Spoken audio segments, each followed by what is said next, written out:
வணக்கம், நான் doctor Shanti Krishna Raghu from Ashwin homeo clinic. இன்னைக்கு நம்ம தெரிஞ்சுக்க போகிறது வெரிகோஸ் வெயின் பற்றி தான். இந்த வெரிகோஸ் வெயின் அப்படின்னா என்ன அப்படின்னு பார்த்தோன்னா, நம்ம காலில் எல்லாருக்கும் நரம்பு சுருண்டு இருக்கதை நம்ம பார்த்துருப்போம். அதாவது ரொம்ப நேரம் நிற்கிறவங்களுக்கு, போலீஸாக இருக்கவங்களுக்கு, டீச்சராக இருக்கவங்களுக்கு, ரொம்ப நேரம் நின்று ஒர்க் பண்ணுறவங்களுக்கு, இல்லை ரொம்ப நேரம் உட்காந்தே ஒர்க் பண்ணுறவங்களுக்கு அந்த காலில் இருக்கக்கூடிய நரம்புகள் சுருண்டு ப்ளூ கலரில், பிங்க் கலரில், பர்பிளிஷ் கலரில் இந்த மாதிரி சுருண்டு இருக்கும். இந்த பிக்சரில் கொஞ்சம் கொஞ்சம் கூட உங்களுக்கு கிளியராக தெரியும்.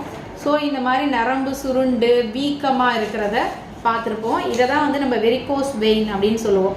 ஏன் இந்த வெரிகோஸ் வெயின் வருது அப்படின்னு பார்த்தோன்னா, நமக்கு நார்மலாக ஒரு காலில் இந்த மாதிரி ரத்த ஓட்டம் போகிறதுக்கு இப்படி கீழே இருந்து புவியீர்ப்பு விசைக்கு எதிராக நம்மளோட அசுத்த ரத்த குழாயிலிருந்து ரத்தம் சுத்திகரிக்கிறதுக்கு இருதயத்துக்கு போகணும். அப்போ இருதயத்துக்கு போகும்போது ரத்தம் மேலேருந்து கீழே புவியீர்ப்பு விசை நோக்கி இறங்காமல் இருக்கிறதுக்கு இதில் ஒன் வே வால்வ், இதில் ஒரு வால்வு மாதிரி பார்க்கலாம் நீங்கள் படம். இந்த ஒன் வே வால்வ் என்ன பண்ணும், மேலே இந்த ஒன் சைடாக மட்டும்தான் பிளட் அலோவ் பண்ணும், திரும்ப ரிட்டன் கீழே இறங்கி வர விடாது. அப்படி இல்லாமல் இந்த பிளட்டு திரும்ப இந்த வால்வு சரியாக ஃபங்க்ஷன், நெக்ஸ்ட் ஃபோட்டோ பார்த்தீங்கன்னா வால்வு சரியாக ஃபங்க்ஷன் பண்ணலை. ஸோ அந்த பிளட்டு திரும்ப கீழே இறங்குது. ஸோ கீழே இறங்கினோன்னே என்ன ஆகுதுன்னா, அந்த பிளட்டெல்லாம் சேர்ந்து கலெக்ட் ஆகி அந்த வெயின்குள்ளார தேங்கி நிற்கிது. ஸோ அப்படி பிளட்டு ரிவர்ஸில் நார்மல் வால்வ் இப்படி இருக்கும், ரிவர்ஸில் இந்த நார்மல் பிளட் ஃப்ளோ இப்படி மேலே போயிட்டே இருக்கும். இது சரியாக ஒர்க் பண்ணாத சமயத்தில் இந்த வால்வ்லேருந்து பிளட்டு கீழே இறங்கி கலெக்ட் ஆகி அந்த ப்ரெஷர் காரணமாக இந்த வெயின்ஸ் அப்படியே சுருண்டுக்க ஆரம்பிக்கும். ஸோ இந்த மாதிரி சுருண்டு இருக்கிறத இந்த பிக்சரில் நீங்கள் பார்க்கலாம். இந்த பிக்சரில் அப்படியே வெயின்ஸ் எல்லாம் சுருண்டு சுருண்டு இருக்கிறது உங்களுக்கு தெரியும். ஸோ இந்த மாதிரி சுருண்டு இருக்கும்போது நம்ம ஸ்கின்னுக்கு வெளியில் பார்க்கும்போது இந்த மாதிரி தடிமனாக சுருண்டு இருக்கிறத நம்ம கால்களில் நம்ம பார்க்க முடியும். ஸோ இந்த மாதிரி இருக்கிறது தான் நம்ம வெரிகோஸ் வெயின்னு சொல்லுவோம். இந்த வெரிகோஸ் வெயின் இது யாருக்கெல்லாம் வரும் அப்படின்னா, ரொம்ப நேரம் நின்றுட்டே வேலை பார்க்குறவங்களுக்கு, ஈவன் ஹவுஸ் ஒய்ஃப்க்கெலாம் கூட ரொம்ப இப்போ அதிகமாக வர்றதை பார்க்கலாம். ஏன்னா காலையில் எந்திரிப்பாங்க, கிச்சனில் எல்லா வேலையும் முடிச்சுட்டு, சமையலையும் முடிச்சுட்டு, மத்தியான சமையலையும் முடிச்சுட்டு, எல்லா வேலையும் முடிச்சுட்டு தான் நான் ரெஸ்ட் எடுப்பேன்னு ஒரே ஸ்ட்ரெச்சில் அப்படியே கண்டினியூஸாக நின்றுட்டே இருப்பாங்க. அது மாதிரி ரொம்ப நேரம் நின்று கடைகளில் வேலை பார்க்குறவங்க, அந்த மாதிரி டிராஃபிக் போலீஸு, அது மாதிரி ரொம்ப நேரம் டீச்சர்ஸ் எல்லாம் கிளாஸில் ரொம்ப நேரம் நின்றுட்டு இருக்குது. ஸோ இவங்களுக்குலாம் இந்த வெரிகோஸ் வெயின் ப்ராப்ளம் அதிகமாக வரதை பார்க்கலாம். ஸோ இந்த வெரிகோஸ் வெயின் வந்துருச்சு அப்படின்னு சொன்னால் அவங்களுக்கு பார்த்தோம்னா முதல்ல என்ன ஆகுனா, இந்த காலில் இந்த நரம்பு சுருண்டு ஒரு நிறமாற்றம் தெரிய ஆரம்பிக்கும். நெக்ஸ்ட் பார்த்தோம்னா ஒரு ஹெவி ஃபீலிங், ரொம்ப அந்த கால் வெயிட்டாக இருக்கிற மாதிரி ஹெவி ஃபீலிங், சிவியர் பெயின். அந்த வெரிகோஸ் வெயின் இருக்கிற இடத்துல காலில், அதாவது கெண்டைக்கால் ரொம்ப வலிக்குதுன்னுவாங்க, முட்டு ரொம்ப வலிக்குதுன்னுவாங்க, கெண்டைக்கால்கிட்ட ரொம்ப பயங்கரமான வலி, ஹெவினஸ் ஃபீலிங் இருக்குது, ரொம்ப எரிச்சல் வலியாக இருக்குது, விண்ணுன்னு தெரிக்கிற மாதிரி வலியாக இருக்குது. ஸோ இந்த மாதிரியான வலிகளை அவங்க டிஸ்கிரைப் பண்ணுறாங்க. அப்படின்னாலோ அப்படி இல்லைன்னா வலி மட்டும் இல்லாமல் என்ன ஆகும்னா, அந்த இடத்துல கெட்ட ரத்தம் தேங்கியே நிற்கிறதுனால அப்படியே கால் கொஞ்ச நாளில் நரம்பு சுருண்டு மட்டும் இருக்கும், அடுத்து அப்படியே கலர் மாற ஆரம்பிக்கும். இதை ஸ்டாட்டிஸ் டெர்மடைட்டிஸ்ன்னு சொல்லுவோம். அதாவது இந்த நிறம், தோலோட நிறம் தடிச்சு போய் கருப்பாக அப்படியே மாற ஆரம்பிக்கும். அவங்க ஸ்கின் சிகப்பாக இருக்கிறவங்களுக்கு அப்படியே பிங்க் கலரில் தடிமனாக மாற ஆரம்பிக்கும். இதை தான் ஸ்டாட்டிஸ் டெர்மடைட்டிஸ்ன்னு சொல்லுவோம். அதாவது அசுத்த ரத்த குழாயில் உள்ள கழிவுகள்லாம் சேர்ந்து அந்த ஸ்கின்னுக்கு ஆக்சிஜன் கிடைக்காதனால நிறமாற்றம் ஏற்பட்டு தடிமனாக மாறும். அதில் இந்த ஸ்டாட்டிஸ் டெர்மடைட்டிஸ் ஏற்படுறவங்களுக்கு என்ன ஆகும்னா, அங்கே இட்சிங், அரிப்பு ரொம்ப ஏற்படும். அரிக்குதுன்னு சொரிஞ்சு என்ன பண்ணிடுவாங்க, நிறைய பேர் புண்ணாக்கிடுவாங்க. ஸோ இந்த நிறமாற்றம் ஏற்பட்ட இடத்துல அப்படியே சொரிஞ்சு புண்ணாக்கிடுவாங்க. இதுதான் வெரிகோஸ் அல்சர் அப்படின்னு சொல்லுவோம். இந்த பிக்சரில் பார்த்தீங்கன்னா தெரியும், இந்த மாதிரி புண்ணாயிடும். இதை வெரிகோஸ் அல்சர் அப்படின்னு சொல்லுவோம். ஸோ இந்த வால்வு சரியாக ஃபங்க்ஷன் பண்ணணும்.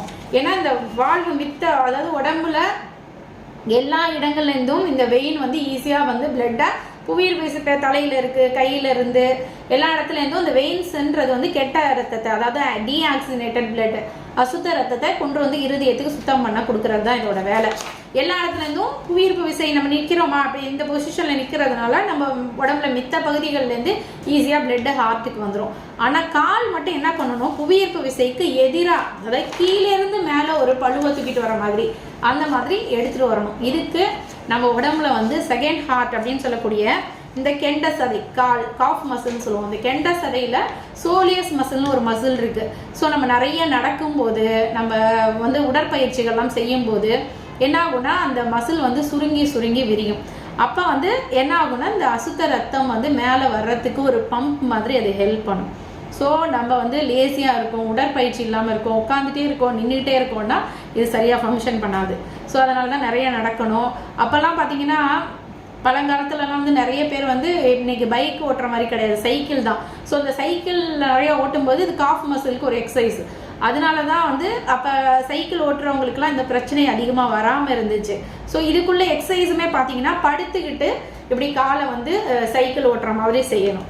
ஸோ இந்த எக்ஸசைஸ் பண்ணுறது, அப்புறம் இதான் பாதம்னா பாதத்தை இப்படி இப்படி மேலேயும் கீழே இப்படி பண்ணுறது, அதாவது தையல் மிஷின் மிதிக்கிற மாதிரி இப்படி பண்ணுறது. ஸோ இது மூலமாக என்ன பண்ணலாம்னா காஃப் மசில் அப்படின்னு சொல்லக்கூடிய இந்த கெண்ட சதையில் இருக்க சோலியஸ் மசில், இது வந்து செகண்ட் ஹார்ட் அப்படின்னு சொல்லுவாங்க. நம்மளுடைய இரண்டாவது இருதயம்.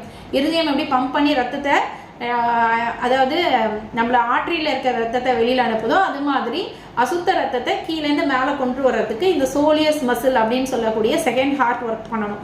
ஸோ அதனால தையல் மிஷின் மிதிக்கிற மாதிரி நீங்கள் உங்கள் பாதங்களை இப்படி வச்சு செய்கிறது, படுத்துக்கிட்டே சைக்கிள் ஓட்டுற மாதிரி செய்கிறது, நல்லா வாக்கிங் போகிறது. ஸோ இதெல்லாம் இந்த சோலியஸ் மசிலை ஸ்ட்ரெங்தன் பண்ணி வெரிகோஸ் வெயின் வரவிடாமல் தடுக்கிறதுக்கு உங்களுக்கு ஹெல்ப் பண்ணும். ஸோ இந்த மாதிரி இருக்க கால் நார்மலாக இல்லாமல் உங்களுக்கு இந்த மாதிரி நிற மாற்றமோ அப்படி இல்லைன்னா அதில் புண்ணோ இந்த மாதிரி நரம்பு சுருண்ட மாதிரி உங்களுக்கு ஸ்டார்டிங்லேயே தெரியும் போது நீங்கள் ப்ராப்பரான ட்ரீட்மெண்ட் எடுத்துக்கணும். இதுக்கு ஹோமியோபதியில் அற்புதமான மருந்துகள்லாம் இருக்குது. என்ன பண்ணுவோம், அந்த மருந்துகளை கொடுக்கும்போது இந்த வால்வ்ஸ் வந்து நல்லா ஃபங்க்ஷன் பண்ண வைக்க ஆரம்பிக்கும்.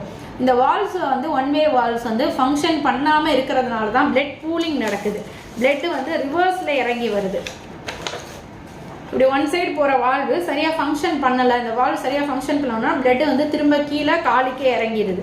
ஸோ இறங்குறதுனால இந்த வெயின்ஸ் மாதிரி அது சுருண்டுக்குது, இந்த நரம்புகள் வந்து சுருண்டு புடைச்சி போய் இருக்குது. ஸோ அதனால தான் அந்த இடத்துல வலி ஏற்படுறதுக்கு முக்கியமான காரணமாக இருக்குது. ஸோ வலி இருக்கும், அப்புறம் ஹெவினஸ் இருக்கும், எரிச்சல் வலி இருக்கும், மின்னு தெரிக்கிற மாதிரி வலி இருக்கும்.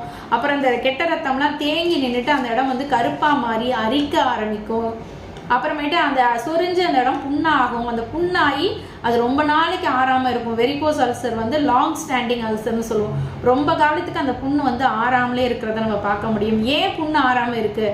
ஏன்னா ஒரு டிஷ்யூ வந்து அங்கே க்ரோ ஆகி வளர்ந்து அந்த புண்ணு ஆறணும் அப்படின்னா அதுக்கு ஆக்சிஜன் தேவை, சுத்த ரத்தம் தேவை.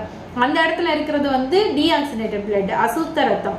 அது மட்டும் இல்லாமல் அங்கே வந்து நமக்கு ரத்தத்தில் இருக்கக்கூடிய கழிவுகள், யூரியா, கிரியாட்டினின் இந்த மாதிரி கிட்னிக்கு போய் ஃபில்டர் ஆகிறதுக்கு கொடுக்க வேண்டிய கழிவுகள்லாம் இங்கேயே தேங்கி நிற்கிது. ஸோ இந்த கெட்ட கழிவுகள்லாம் சேர்ந்து தான் இந்த புண்ணை ஆற விடாமல் வச்சுருக்கோம். ஸோ ஹோமியோபதியில் இதுக்கு இந்த வால்ஸை நல்லா ஃபங்க்ஷன் பண்ணுறதுக்கு அருமையான அற்புதமான மருந்துகள், பக்க விளைவே இல்லாமல் விரைந்து குணப்படுத்தக்கூடிய மருந்துகள் இருக்குது. நாங்கள் என்ன பண்ணுவோம், அந்த பேஷண்ட் வந்தோன்னா அவங்க காலை ஃபோட்டோ எடுத்து வச்சுக்குவோம். நேரில் வரவங்களுக்கு ஃபோட்டோ எடுத்து வச்சுக்குவோம். ஆன்லைன் கன்சல்டேஷன் பண்ணுறவங்களுக்கு ஃபோட்டோ எடுத்து எங்களுக்கு சென்ட் பண்ணுங்கன்னு சொல்லுவோம். அவங்களோட ஸ்டேஜஸ் பார்க்குறதுக்கு பார்த்துட்டு அவங்களோட சிம்டம்ஸ் எல்லாம் வச்சு அந்த சிம்டம்ஸோட அடிப்படையில் மருந்து கொடுத்துட்டு நெக்ஸ்ட் மந்த்தே அவங்கள ஒரு ஃபோட்டோ எடுத்து அனுப்ப சொல்லுவோம். நேரில் வந்தாங்கன்னா நெக்ஸ்ட் மந்த் ஃபோட்டோ எடுத்து அவங்கள்ட்ட ஃபஸ்ட்டு மந்த்தும் செகண்ட் மந்த்தும் எப்படி இருக்குன்னு நீங்களே கம்பேர் பண்ணி பாருங்கள் அப்படின்றத நாங்கள் காமிப்போம். அது மாதிரி நிறைய பேஷண்ட்டுக்கு காமிக்கும் போது அந்த பிக்சரைன்னு அந்த வீடியோவில் ஷேர் பண்ணுறேன் பாருங்கள். இந்த மாதம் எப்படி இருக்குது, ஒரு மாதம் மருந்து எடுத்த பிறகு எப்படி இருக்குது அப்படின்றத கம்பேர் பண்ணி காட்டுவோம். அழகாக பார்த்தா அந்த வெயின்ஸ் வந்து சுத்தமாக மறைஞ்சிருக்கிறது. இந்த காலில் பார்த்தோன்னா இந்த நரம்பு தூக்கிட்டு புடைச்சி இருக்குல்ல, இதெல்லாம் வந்து அப்படியே மறைகிறத ஈஸியாக பார்க்க முடியும். அந்த 1 மந்த்லேயே அந்த டிஃப்ரென்ஸ் தெரியும். அவங்களுக்கு அந்த பெயின், எரிச்சல், வலியெல்லாம் சரியாகும். சிலருக்கு வந்து அந்த ஸ்கின் கலர் மாதிரி இருக்குல்ல, ஒரு சில பேஷண்ட் எல்லாம் அப்படியே கலர் மாதிரி காலே ரொம்ப தடிமனாக ஒரு கட்டை கால் மாதிரி தடிமனாக கரியை பூசின மாதிரி வந்தாங்க. ஸோ அந்த மாதிரி பேஷண்ட்டுக்கு கூட அவங்க ஸ்கின் கலர் மறுபடியும் சேஞ்ச் ஆகி அந்த தடிமன்லாம் குறைஞ்சி நார்மலாக ஆகிறத பார்க்க முடியும். நான் அந்த ஃபோட்டோலாம் உங்கள் கூட ஷேர் பண்ணுறேன் பாருங்கள். அது மாதிரி வெரிகோஸ் அல்சர் இருந்து புண்ணு ஆறாமல் பல வருஷம் இருந்து கஷ்டப்பட்டவங்க கூட நம்ம மருந்தை சாப்பிட்டுட்டு அந்த புண்ணெல்லாம் ஆறி எந்த தொந்தரவும் இல்லாமல் ரொம்ப ஹீல் ஆகி ரொம்ப இப்போ ஹாப்பியாக இருக்காங்க. பல வருஷமாக 10 வருஷமாக ஆறாமல் இருந்துச்சு டாக்டர் இந்த புண்ணு, இதுக்கு என்னென்னமோ ட்ரீட்மெண்ட்லாம் எடுத்து பார்த்துட்டேன், சர்ஜரி வரைக்கும் கூட நாங்கள் போய் பார்த்துட்டோம், எதுலேயுமே ரிசல்ட் கிடைக்கல அப்படின்னு சொல்லிட்டு வந்தவங்களுக்குலாம் இன்றைக்கி கம்ப்ளீட்டாக க்யூர் ஆகி நல்லா இருக்காங்க. ஸோ ஹோமியோபதியில் இதுக்கு பக்க விளைவு இல்லாமல் விரைந்து குணப்படுத்தக்கூடிய அற்புதமான மருந்துகள் இருக்குது. அதுவும் இல்லாமல் அது கூட நான் சொல்லி கொடுத்த இந்த 2 எக்ஸசைஸ், மிஷின் ஓட்டுற மாதிரி உள்ள எக்ஸசைஸ், படுத்துட்டு சைக்கிள் ஓட்டுற மாதிரி உள்ள இந்த 2 எக்ஸசைஸும் பண்ணுங்கள். அது கூட ஹோமியோபதி மருந்துகளையும் ரெகுலராக எடுத்துகிட்டு வந்தீங்க அப்படின்னா ஒரே மாதத்தில் நீங்கள் உங்களோட பிக்சரோட கம்பேர் பண்ணி மாற்றத்தை பார்க்க முடியும்.